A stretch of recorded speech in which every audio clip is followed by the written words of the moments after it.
Bom dia, nós Bom estamos dia. aqui com a Tainá Rigold, né, arquiteta de interiores.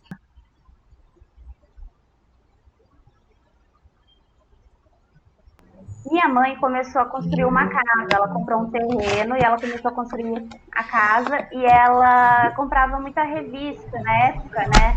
Tinha muita revista Casa e Construção e eu me interessava por essas revistas que ela comprava. Então, assim, foi um conjunto de fatores. Além de ter sido a minha mãe, né, ter Uhum, ajudado nessa questão, eu acompanhei muito ela durante a obra. E também uma questão particular minha, que eu gostava de observar a casa dos outros, né? E no final das contas eu acabei indo para a área de interiores, por realmente gostar. E hoje o meu foco é na área de apartamentos residenciais entre 60 e 100 metros quadrados. Esse é o meu nicho, esse é o meu público-alvo.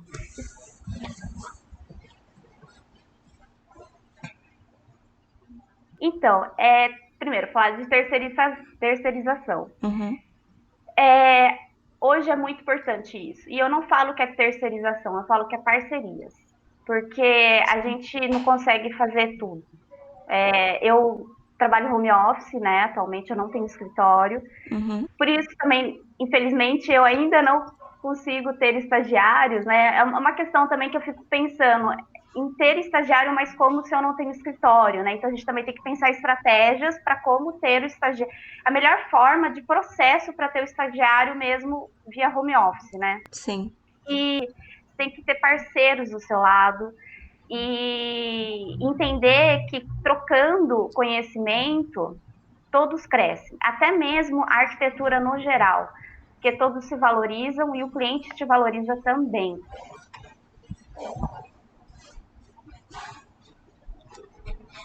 As plataformas ajudam, o Instagram, o site, que é o blog. Estou também pensando na questão de YouTube, vídeos, uhum, mas ajuda demais. Mas também, uhum, além das redes sociais, como a Ana perguntou, né, captar. As redes sociais, ela ajuda, mas é uma forma online da gente captar cliente, mas também tem a forma offline. sim, Como que é, né? Daí é uma questão mais braçal mesmo, de como distribuindo cartãozinho, participando em feiras, talvez até em feiras de noivas, sabe que tem também, porque sim, noiva vai casar, quem casa vamos, quer casa, sim, né? Então assim, dando consultoria, então é sim. isso, tem a forma online e offline para estar captando o cliente.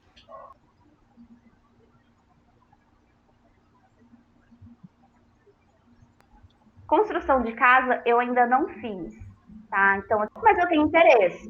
Então tudo Legal. depende. Depende da sua vontade em se dedicar a um desafio, porque querendo ou não vai ser um desafio.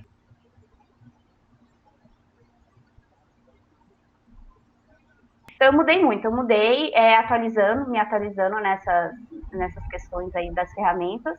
Uhum, E eu aconselho vocês também, né, quando se formarem, tá sempre se atualizando nas ferramentas. Elas nos ajudam na otimização para a gente de tempo, tá? Porque o cliente ele quer prazo rápido, a gente quer cada vez ter mais cliente, mas se o nosso tempo está limitado com um cliente, é difícil pegar outros. Então, essas ferramentas da tecnologia dentro da arquitetura ajudam a otimizar o tempo e a gente conseguir captar mais cliente, né? Ter mais portfólio, enfim.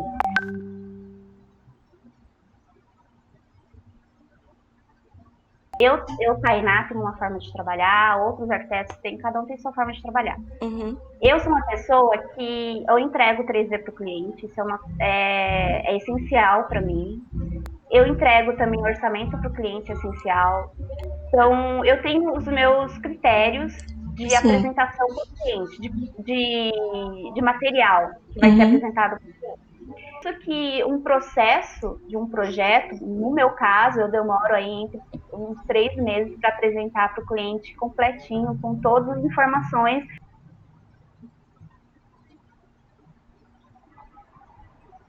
É vocês se atualizarem. Acho que isso é uma questão muito pertinente, como eu estava falando, né? A arquitetura ela evolui muito e nós que somos de outra geração, talvez a gente tenha, talvez não, ou com certeza, não sei, a gente tem algumas falhas nessa questão de tecnologia e vocês têm muito mais a favor. Então Sim. vocês têm que mostrar isso pra gente, o que vocês vão nos agregar, melhorar no nosso serviço, né?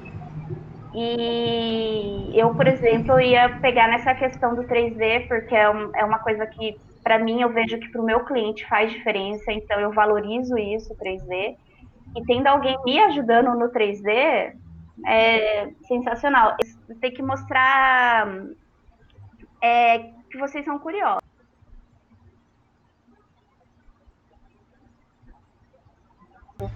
E depois que a gente tem essa parte prática, a gente percebe que falta um pouco de teoria também. E daí por isso que eu fui atrás do mestrado. Está me ajudando muito no mestrado, estou tendo bastante referências bibliográficas. Por que eu estou falando isso? Questões que a gente vê no mercado de trabalho, que a gente, no fundo, a gente entende as coisas que acontecem no mercado de trabalho, mas não tem embasamento. O Uhum. mestrado traz esse embasamento. Por que isso acontece no mercado de trabalho? E também, meu intuito lá no futuro é sim dar aula. Eu gosto muito de dar. Eu acho assim maravilhoso compartilhar ideias. Eu acho bem bacana poder ajudar o próximo. E por isso que eu estou fazendo mestrado para no futuro dar aula. E, e em paralelo fazer projetos. A arquitetura nos permite isso, né? Dar aula e fazer trabalhos em paralelo. Mas em questão arquitetura no geral, o que eu tô vendo, tá? Depois que eu saí da minha formação, que eu tô achando isso maravilhoso. Esses grupos, eu tenho vários grupos de WhatsApp de arquitetos que me ajudam, arquitetos de São Paulo, arquitetos de Taubaté, arquitetos que qualquer dúvida que eu tenho, eu entro em contato e eles me passam dicas de fornecedores que eles já trabalharam e que gostaram e que indicam, ou então dúvidas até técnicas de projeto.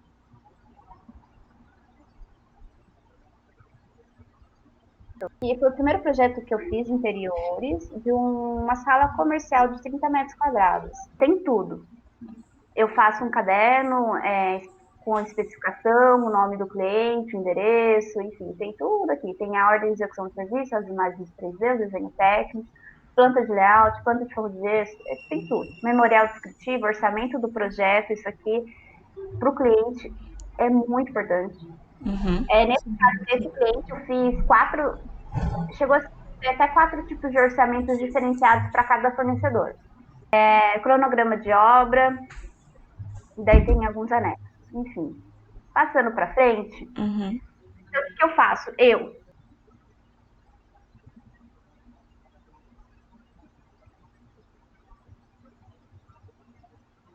Então, já apresento 3D para ele, logo de cara. Por isso que a minha fase de estudo preliminar demora mais. Isso aí, uns 40 dias, para eu poder fazer o 3D e apresentar para o cliente. Daí todas as imagens da sala comercial dele. Bom, primeiro eu vou falar a solução que eu dei para ele: piso vinílico, porque Uhum. dá para a gente fazer em cima do piso, né? Ou seja, a gente não teve demolição, porque quando a gente pensa em demolição, teria que retirar aquele revestimento existente, pensar em caçamba, pensar em retirada do entulho. Uhum. As paredes foram minhas grandes aliadas nesse projeto. Ele precisava de pelo menos 3 funcionários, mais ele. E eu consegui, durante o processo, eu consegui mostrar para ele que a gente conseguiria colocar até 4 funcionários. 4 e Nossa. mais ele. E ele ficou super feliz. Ele falou: Tainá, quando eu vim aqui nessa sala, eu nunca imaginei que ia caber tanta gente assim. E é o que eu comentei. Eu coloquei a parede como minha grande aliada. E é uma questão de organização, né? E planejamento dentro do espaço. Uhum. Que o projeto nos permite isso. Esse é um banheiro. Então, assim, o que eu fiz de diferente? Pintei a parede. Não fiz nada assim, mantive a cuba igual. O chão, a gente pintou de epóxi, manteve também o que estava existente, mas a gente pintou de epóxi. Uhum. E eu troquei Também tem o rodapé, a gente instalou um rodapé da Santa Luzia, 20 centímetros de altura, e pintou Legal. a parede. Foi isso que a gente fez de diferente. Esse é aquele outro banheiro que a parede de trás, a gente pensou em um painel fotográfico mesmo, que não foi caro, ele gastou aí, acho que foi uns de 400 a 600 reais, se eu não me engano, Uhum. que já deu um visual totalmente diferente para o banheiro. Sim. O piso também a gente pintou em epóxi branco, mudou o rodapé. Se vocês observarem aqui, o rodapé era do próprio revestimento, né? Essa mudança que ele fez foi tão pequena, ele fez assim, pequenas mudanças que não interferiu tanto no projeto. Sim. Interferiu no bolso dele, e se para ele foi interessante, então tá ótimo, né? Essa é a porta. Vocês estão vendo o meu cursor? Então, Sim, né? sim. Daí foi que eu falei, eu coloquei as paredes como minha grande aliada. Então, essa é a mesa dele, a mesa do chefe, vamos dizer assim. Uhum. Ele pediu mesa grande para ele, porque o tipo de serviço que ele faz como contador, ele utiliza 2 computadores ao mesmo tempo, 2 monitores, né, vamos dizer assim. Uhum. E, então, ele que pediu, Tainá, eu quero uma mesa em L. As dimensões ele que me passou, porque eu perguntei quais são as dimensões que você precisa para ser confortável durante as suas 8 horas de trabalho. Daí ele me passou as medidas, respeitei as medidas dele, fiz em L. Aqui atrás tem uma estante para ele guardar, arquivar, enfim, os documentos dele. Uhum. Aqui ficou a área da copa. Então, a gente manteve aquele granito lá daquela foto, a gente manteve. Deixa eu ver se eu vou achar. Esse granito a gente manteve. A gente só colocou armários, né, embaixo, em cima, colocou micro-ondas a pedido dele.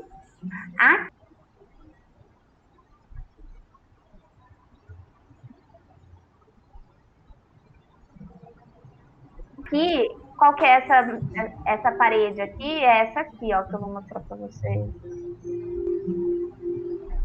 Essa parede de espelho aqui, tá vendo? Sim. Sim. Então eu tirei esse espelho e nessa parede a gente fez uma área de copa. Legal. Essa aqui. Então aqui tem um frigobar e aqui é uma área de bancada para refeições rápidas. Né? Então, um funcionário que leva uma marmita, daí ele esquenta no micro-ondas que está acima aqui e almoça. E essa área aqui é toda a área do funcionário dele. Então, tem 4 mesas que a gente conseguiu. Então, de 3, a gente conseguiu otimizar para 4. Ele que pediu Uhum. todos os armários brancos, não sei porquê, mas enfim, né, cara, a gente respeita. O cliente queria todos os móveis em branco. Então, o que eu fiz? Ok, para ser uma sala confortável, eu vou respeitar o desejo dele, todos os móveis brancos da marcenaria. Só coloquei, esse aqui, por exemplo, está em madeira, para dar um aconchego. E esse aqui é um armário também de arquivo, onde ele futuramente iria colocar uma impressora, né, para auxiliar os funcionários. E além disso, coloquei também as paredes. Essa parede toda eu pintei de uma cor grafite, para dar um contraste entre o móvel branco e a parede E a parede. preta, a parede mais escura. Ficou bem legal. Esse estracejado são gaveteiros que ele pediu. Então, em toda a mesa do funcionário tem que ter um gaveteiro, né, a pedido dele. Quando a gente pensa em... Essa aqui é aquela área da bancada, né? Uhum. E em cima a gente colocou micro-ondas.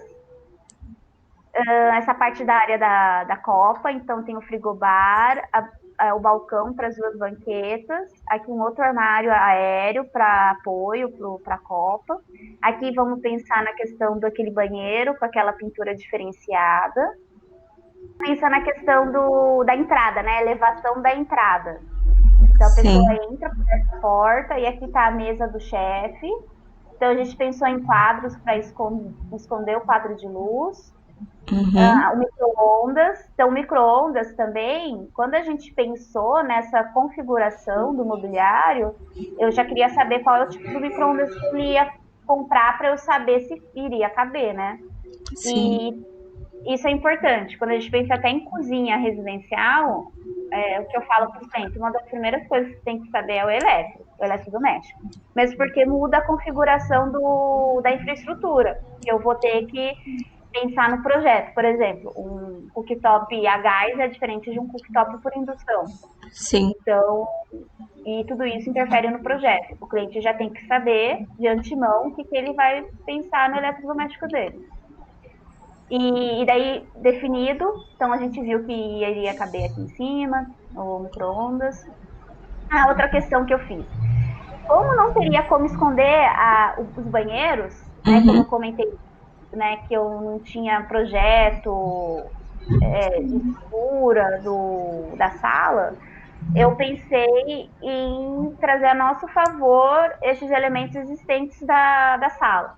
Então, em vez Sim. de esconder a, os banheiros, eu pensei em pintar as portas do banheiro para trazer também uma harmonia em paletas de cores também na sala, já que todos os móveis iam ser brancos. Essa parte aqui ia ser o espelho, né? Sim. Lembra que eu comentei? Um Sim, espelho, ia ficar caro para ele, mas no fim a gente acabou colocando outro espelho que eu também gostei, achei que ficou legal e Combinou. ficou mais para ele.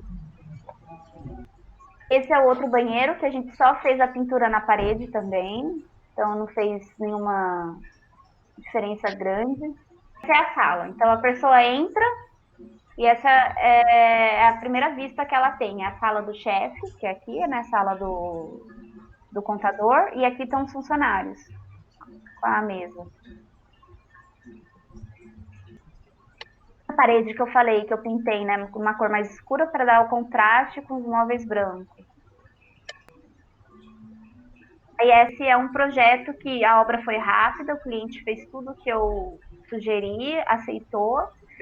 E foi um desafio, porque foi um projeto corporativo. O primeiro projeto corporativo que eu fiz, eu adorei. Achei bem. Achei que eu sim. conseguia atender a necessidade do cliente dentro do propósito dele, e Uhum. mesmo sendo um desafio para mim. Pronto. Pronto. Bom, queria agradecer, muito obrigada por você ter essa paciência de preparar todo o material pra gente e explicar e conversar. E foi muito legal essa troca que a gente teve com você. Obrigada a vocês também por ter me procurado, né? Até fiquei honrada. Falei, nossa, porque a gente pensa no Instagram, tem tantos profissionais bons no Instagram também, né? Sim. Daí eu fiquei honrada de vocês terem me escolhido para estar apresentando um pouco da minha experiência, que eu espero ter contribuído de alguma forma, Uhum. e o pouco de experiência que eu tenho no mercado de trabalho, fiquei muito feliz de conseguir fazer alguma diferença para vocês. Eu agradeço também e um pouquinho da sua experiência já agregou muito no nosso conhecimento. Muito obrigada pela atenção. Obrigada a vocês.